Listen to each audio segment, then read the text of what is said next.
99% মানুষই জানে না কিভাবে এই বাটার নানটা তৈরি করতে হয়। এই বাটার নানটা একদমই ভিন্ন, খেতে অনেক বেশি মজার। এইভাবে বাটার নান যদি বানিয়ে কাউকে খাওয়ান, সে কিন্তু কোনোদিন আপনার কথা ভুলতে পারবে না।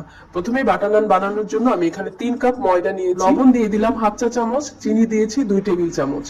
এখন আমি এখানে ইস্ট ব্যবহার করব 1 চা চামচ। বাটার নানটাকে অনেক বেশি মজার করার জন্য এখানে 3 চা চামচ গুঁড়া দুধ অ্যাড করে দিলাম। এবার শুকনো সব উপকরণগুলো হাত দিয়ে মিশিয়ে নিতে হবে।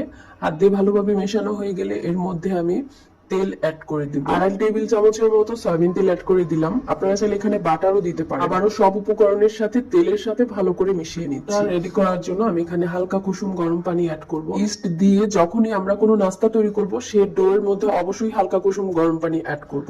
বেশি গরম পানি দিলে দেখা যায় ইস্ট অ্যাক্টিভ হবে না, আমাদের নান রুটিটাও পারফেক্ট হবে না। অল্প করে পানি দিয়ে আমি ডোটা রেডি করে নিচ্ছি।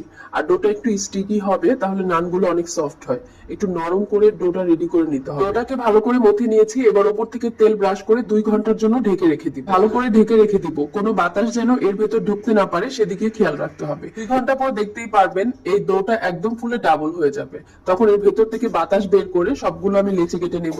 রেস্টুরেন্টে এই নান রুটি গুলো কিন্তু আমরা কিনে মজা করে খাই। যদি বাসায় তৈরি করেন তাহলে একদম মন ভরে খেতে পারবেন। একটা নান রুটি কিনতে গেলে দেখা যায় 50 থেকে 60 টাকা আমাদের খরচ হয়ে যায়। ঘরে তৈরি করলে দেখা যায় একজনের 2 থেকে 3টাও খেতে পারবেন, আর এত টাকাও খরচ পড়বে। সবগুলো ডো একই সাইজ করে নিয়েছি আর বলের মতন শেপ করে নিয়ে আর 10 মিনিটের জন্য রেস্টে রেখে দিব। একটা ডো নিয়ে এভাবে করে রুটি বেলে নিচ্ছি। আলতো করে বেলতে গেলেই দেখা যাচ্ছে যে খুব সহজেই রুটি বেলে নেওয়া যাচ্ছে। সবগুলো নান একইভাবে বানিয়ে নেওয়ার পর তাওয়ার মধ্যে ভেজে নিতে হবে, চুলা আঁচটা মিডিয়ামে রেখে। নানগুলো সব ভেজে নেওয়ার পর উপর থেকে আমি বাটার দিয়ে দিব। আর উপর থেকে বাটার দেওয়ার কারণে এই নান রুটিটা অনেক বেশি মজার হয় খেতে। গরম গরম যখন এই নানগুলো ভাজা হয় এমনি এমনি খেয়ে ফেলতে পারবেন, এত বেশি মজার। 2 থেকে 3টা খাওয়া কোনো ব্যাপারই না। নানগুলো সব ভাজার পর আমি একটা প্লেটে উঠিয়ে নিব। একটার উপর একটা এভাবে স্তূপ করে রাখলে নান রুটিগুলো অনেকটাই সফট থাকবে। নান রুটিগুলো সারাটা দিন নরম থাকবে যদি একটা বক্সে ভরে রেখে দেন। আশা করছি আজকের এই নান রেসিপিটা আপনাদের কাছে ভালো লাগবে, আর বাসায় একবার হলেও ট্রাই করে দেখবেন। আল্লাহ হাফেজ।